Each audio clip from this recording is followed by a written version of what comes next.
Are you yearning to wake up each morning and ignite a new meaning and purpose in life and beyond? Welcome, everyone. I'm Michael McGinnis, an award-winning author, speaker, and educator on human potential, and your host on You Can Do It, Inspiring Growth, Igniting Potential. Life presents us with challenges that serve as catalysts for growth. The pivotal question is, how do we respond to these challenges, or better yet, opportunities? Do we adopt a victim mindset or rise to become victors? Our goal here is to guide and inspire you to master the most amazing journey you have, your life. You Can Do It starts now. Hey everybody, Michael McGinnis here with You Can Do It. All right, we're going to start a series on the art and science of being human, right? That's what we are. That's what we have, this entity, this thing called a human being. But really, what is it? How does it work? How does it function? So that ultimately we can get the most out of this vehicle, right? Our entity, our aspect, our humanness, to really be able to bring it to where we want to go with our life and accomplish what we want to accomplish and mostly be who we want to be in this life. And that's really what the art of personal growth, self-discovery, and ultimately enlightenment is really all about. So if we think about it, the irony is that we spend most of our time in early education, right? When we're younger, we're learning about the skills and competencies we sort of get through life, the reading, writing, arithmetic, things that are going to really help us to really function in life, right? They're needed. They're important things to be able to do. But think about it. We arrive on this planet, this thing called planet Earth, with really very little idea of where we came from and the only guidance we really get early on, because that's who we are, right? We're a dependent. That's even the name of it, dependent. We're dependent upon others to sort of guide us forward. They teach us really their perceptions of who and what we should be, what we should do with our life, how we should be in our life. And this comes from all of the influential factors as a dependent early on, our parents, teachers, friends, and relatives, even our culture and more.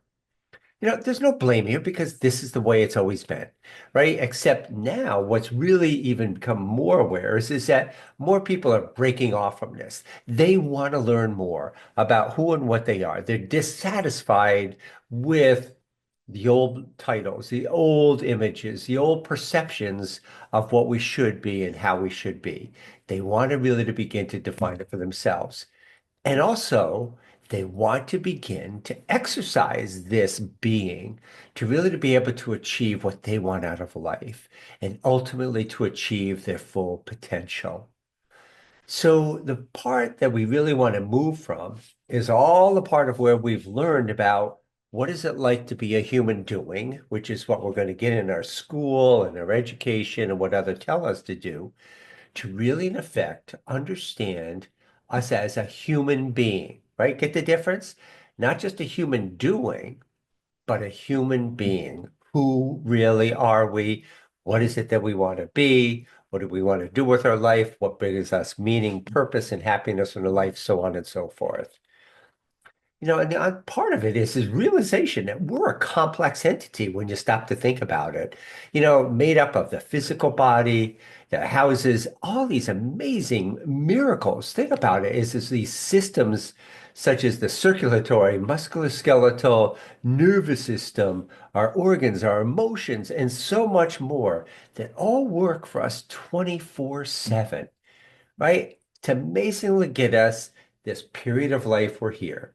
And that's another function that's important to know, and we'll learn more about that, is that it begins and yes, it ends. So that means we want to make the most out of this time that we do have. So with this complexity, you would think that we would have some kind of a user's guide, right? Something that would have provided us, hey, okay, flip to here's how to be a human. Here's how to be a well-functioning human. Here's how to be a full functioning, high potential human being, so on and so forth. But we don't, right? We sort of got to figure this all around, that old school of hard knocks. So we've got to really be able to identify all of these pieces along the way. And fortunately, there's a lot of resources and entities out there today to be able to really to provide us with this education. So there's people to go and start learning about the circulatory system and our bodies, very often called doctors and therapists and so on and so forth that can help guide us through some of the complexities, particularly when they're not working as well as intended. But ultimately, we're responsible for being able to develop our human being, right? Being able to identify who we are, what we want to do with our life, what are the values and beliefs that we really want to stand for, and what do we really want to accomplish in this life? What drives us meaning, purpose in our life, and what can we do to help achieve those elements? We have to be responsible for that because no one else will know that until we define it for ourselves. As a human being, we operate by making hundreds of choices every day. And the key word here is choices. That's something that very few people are really aware of at first. We're going to talk about that's some of this thing that we're going to need to develop is our self-awareness. In terms of how we operate, well, we got to start being able to monitor ourselves and becoming more conscious of what we're doing. So as we think about choices, we're unconscious of the fact that we even are making choices. We simply experience a situation and react to it, right? Based on the nurture nature we've gone through in life, what we've been told, how we've observed others to be, but we really haven't spent a lot of time thinking about, what we want to do in those circumstances. Is that the right choice that we want to do? And we want to experience better choices in life. We got to, first of all, be aware that we can make choices and then really how to make them for ourselves. We experience a situation, think about it, and then react, right? A person comes running around a corner, running towards us, and what do? If they're a stranger, right, we may react out of fear and immediately, pick up something around or throw them or run, that fear or flight type syndrome, but again, that's a reaction over here, and there are some things that obviously we have to be able to react to. But for the most part, we actually have built in this fight or flight kind of reaction to everything in our life. And it's very often not the appropriate response for the vast majority of what we do. The real secret comes from that little space of time between something we experience over here and the reaction. And that little part in the middle is called choice. And it's the realization that we always have a choice. And again, that's a powerful, profound concept. Not many people really can understand that. They'd rather just react, right? Because a choice means now I have responsibility. Remember, that's a four-letter word for us today. So we don't want to deal with that context of it. We'd rather just do what we do and then blame others, right? But in effect, taking charge of your life is really learning how to take responsibility for your life. And to begin that by understanding that we make choices. And it is our responsibility to be able to know that we can make choices and that in any circumstance we experience, we have that momentary amount of time that we get to choose. And the tool we use is called self-awareness. So that's part one, right? Step one is the realization that we can change. We don't have to be this on automatic human doing that's out there reacting to situation. Instead of being part of a human being is really the ability to be able to know that make choices and that self-awareness, the ability to be able to stop and reflect on ourselves and learn about the kinds of choices we make and the choices that we want to continue to make or the new choices that we really want to make. How we react is a summation of our life experiences to date, right? And that's what we've been doing on automatic. And in particular, it's a result of the elements called attitudes, beliefs, and perceptions that we formed along the way. Now, these are important to really to understand. Think about it. This is that, we always say, oh, how about your attitude? But then how do we know our beliefs? If we're asked a question, I might stumble on that and what are our perceptions that we formed?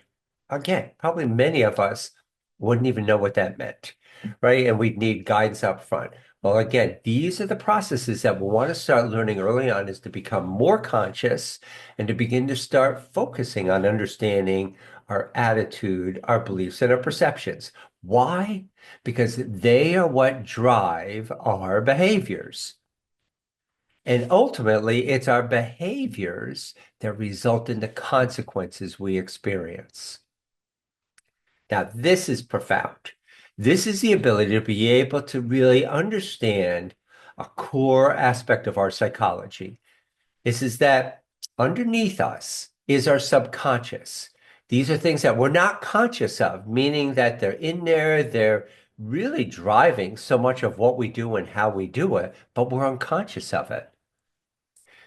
But if we were to become more conscious and begin to step back and through various tools and resources, begin to identify, truly what the attitudes and beliefs that we've had, and as a result, what are the choices that we've been making, and what's the consequences of those choices? Call this the ABC model. It's a simple but really incredibly profound model. Underneath, it is our attitudes and beliefs that drive our behaviors. Our behaviors are really a result of what lies deep in our subconscious. And then, of course, it's our behaviors that result in a consequence, good or bad, right? So if I'm always getting frustrated at work and losing my jobs, and we'll go through, we'll often want to blame the others, right? We want to play that role of the victim. And that's another aspect of us. This is that we can choose the role of either being a victim or a victor, right? A victim will see ourselves reactively. So it sort of fits what we've been doing, in terms of, hey, I'm in this situation with work. Oh, it's the manager's fault. Or so, well, they may certainly play a part of it, but what we don't see is what we're doing to contribute to the situation. That's the one thing we do control. We can't control others, but when we learn this other profound thought that we are ultimately in control of ourselves and we alone are responsible for ourselves, then it's for those who want to rise up to the challenge and become a victor.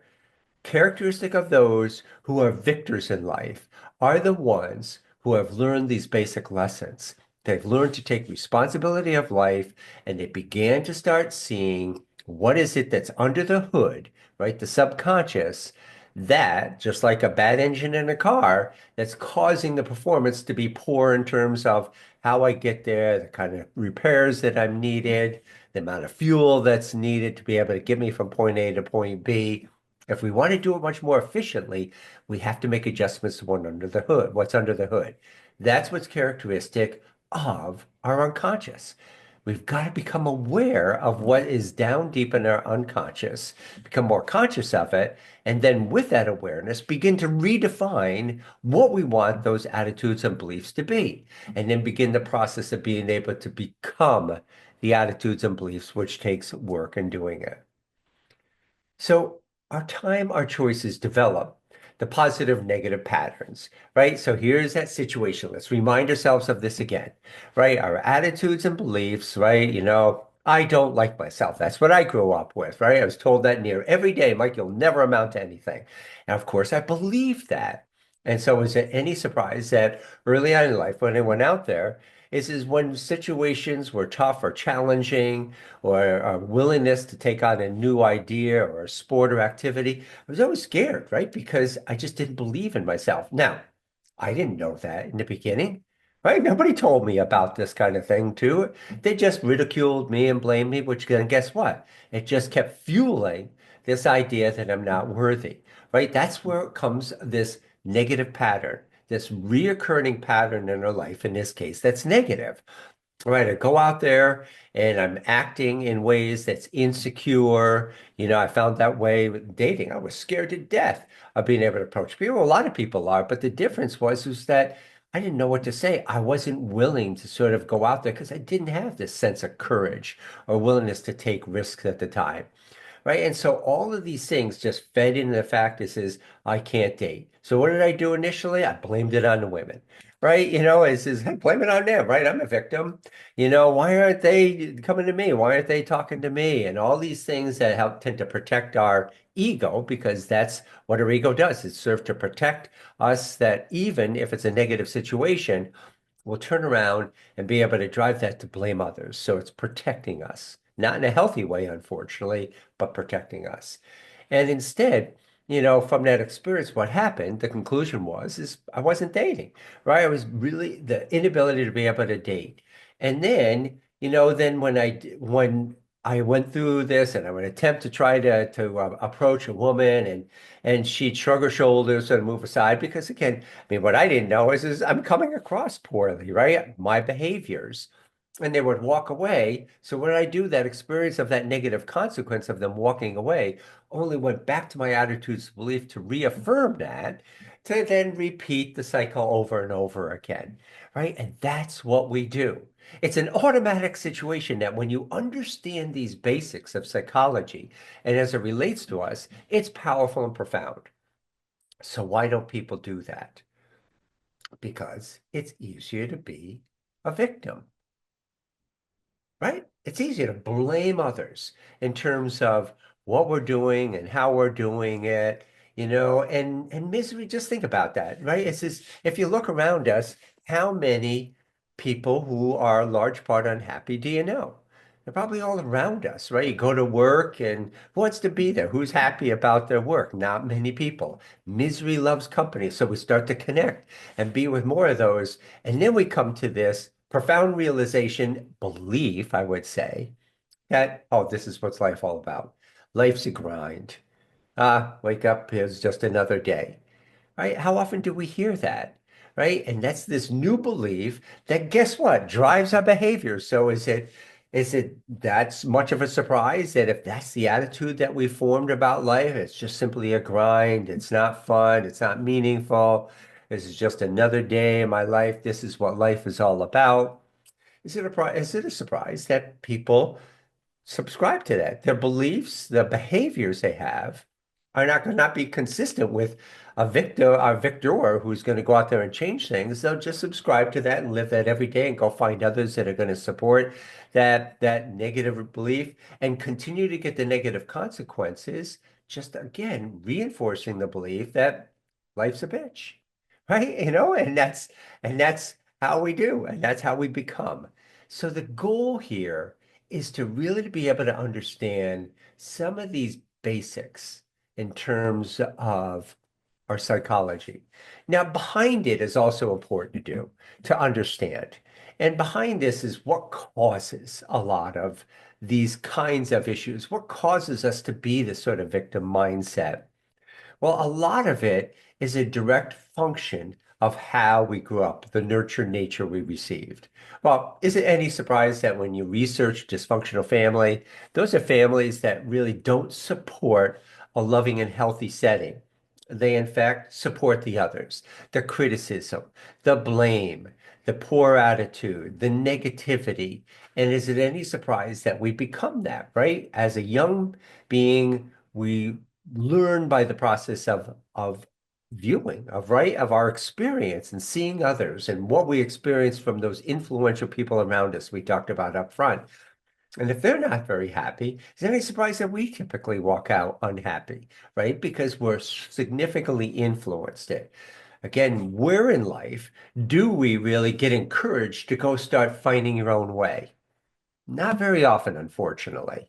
And that's really the purpose of me and the thousands of books and things that are out there today, and this growing realization by people that they want to become their full potential. They come to this realization that I'm going to be a victim. And the first step of this is that realization that I'm stuck in a grind and I myself am helping to keep me there. Now, if you can get to that step, which is tough because that's requiring a lot of self-awareness and honesty with yourself. What it means is that you're realizing this word responsibility. Responsibility means that I am responsible for my actions and choices in life. And I alone am responsible for making a change. I'm not going to wait for somebody else to try to guide me and direct me. And if I do, I'm only going to do what they tell me, right? I'm going to let them direct me how my life is to be. Well, that's okay in some circumstances to be able to get some of that insight and direction on it. But ultimately, we don't want to be what others tell us to be. We want to be who we are. That's the real growth. That's the opportunity to discover that aspect of you inside, right? The attitude, the beliefs, the values that we have, which largely, in this heart area, the feelings and emotions that we have, which amazingly are the best indication of how our life is doing. Now, let me repeat that again, because this is another profound realization. Our barometer of how we're doing is easy. It's how we're feeling. So now the key is, which is another part of self-awareness, because not a lot of people are even aware of how they're feeling. As to how they're feeling every day. Oh, good. Oh, good. We're underneath, they're like that duck paddling on water. Everything above the surface seems normal and natural, but underneath, we're paddling like hell. And for me, a very characteristic of my life is I was given this perception that I was doing well in life, when in fact, underneath, I was chaotic, but I never knew enough of that. I just thought that those were what I was born with or how I was managing life. Maybe everybody was. Why is it that other people were better than me, that seemed happier? Why couldn't I be that way? Right? And so I didn't understand those things. I didn't understand these things. And so unfortunately, all of them proved to me again, right? As I mentioned, that unworthiness that I had from growing up in a dysfunctional family and seeing others who were happy. Again, I took that to the perception to be is that I'll never be that way. They're the ones that are better than me or whatever. Until I had the courage and the willingness to be the victor and choose to make that difference, to take a look within and learn how to take or develop that courage, this thing called courage and confidence and self-esteem, self-image, self-perception, to really to be able to grow and develop myself so that I like this person that I looked in the mirror. So as I hope what we're beginning to see here is there's this cycle. This basic cycle of our psychology is really critical. And once we understand it, it provides us with the core ingredients to be able to go and change our life, right? But we've got to be able to overcome the fear of what holds us back. We've got to be willing to be a victor, right? We've got to give up on this stance of a victim and blaming others. If we do, we're just going to blame others. We're just going to always be in that state of mind. Who wants to live their life that way, right? What value, what real benefit at the end of the day is there about life when you lived it unhappily every day after? It's not that fun, right? Imagine the situation, which can be that you really wake up every day with meaning, purpose, love, and joy. Man, I've used that statement forever. I created that statement for myself to really characterize one of the goals for my life is to wake up every day with meaning, purpose, love, and joy. When I've asked that around there, most everybody would use very similar wording to what I just shared. They would want that, right? And then they would wonder why they don't. And that's the part of which then I would say is, but you can have it too. Hence the name of the podcast, You Can Do It. So, ladies and gentlemen, this is all about this amazing aspect of our growth. And that's what I'm here to be a guide and inspiration, right? I went through the ringer. My story, as you come to understand, was one of growing up in a significantly dysfunctional family. I've mentioned pieces of it. I have an incredibly low self-esteem, self-confidence. All of us were significantly affected. In fact, my brother committed suicide, right? Very characteristic of being in these kinds of tough situations. Well, whether it's a tough situation like a dysfunctional family, which believe it or not, data says is that 79% of the people, feel that they grew up in a dysfunctional setting, right? I mean, that's significant when you think about it too. There's many other quotes that I'd love to share at some other points to be able to relate it to that. But the reality is that, this is more common than not. And it's just that we walk out really with some levels of handicap in life that we grew up believing because at that point, we were highly influenced by what others' viewpoints and perceptions are. We incorporated them into our own attitude and beliefs. But through this process of personal growth, self-discovery, and enlightenment, we really learn how to be able to create our own. And that's what I really wanted to leave you here with that's why I call this You Can Do It, because I did it, right? I went through a real tough bringing, and I've met so many others who have gone through tough, tough situations, no matter what the cause is. If the summation of the feelings is large part pain and suffering, then that's the indication that it's time for you to consider change. And then we must learn to overcome the fear of change. There's a lot of factors we'll talk about that really foster this fear that we have, but we've got to be able to rise above that. But a victim can't do that. They're only going to succumb to that.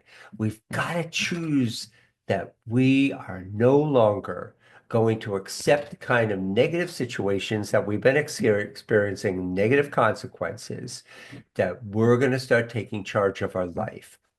That's the beginning. It's the beginning of this powerful segue from being a victim, living life as far as what other people have dealt to you, compared to living life how I want to live it. And that's the great achievement.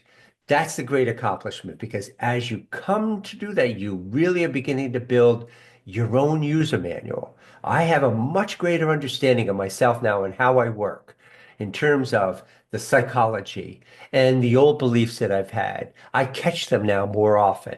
And as a result of that, I now use that self-awareness to be able to go and make the change from that unhealthy belief that's driving my behaviors and ultimately consequences to a more positive one.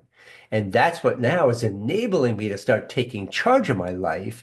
And with that taking charge, I now get the benefit of being able to better direct my life in the way that I want it to be. A lot of elements more to cover on this, but that's the basics. And my hope is that you'll choose to be able to take charge of your life. Hey, I'm Michael McGinnis. Until next time, I hope you can join us. Be sure to subscribe and follow. Would love to have you on board. Have a great day, everybody. I'm Michael McGinnis, and you've been listening to You Can Do It, Inspiring Growth, Igniting Potential. As a recognized educator, author, and speaker on human potential, let's learn together how to make the most out of this life and to put a ding in your universe. This is the incredible journey of personal and spiritual growth, self-discovery, and enlightenment. For more information, visit growhumanpotential.com.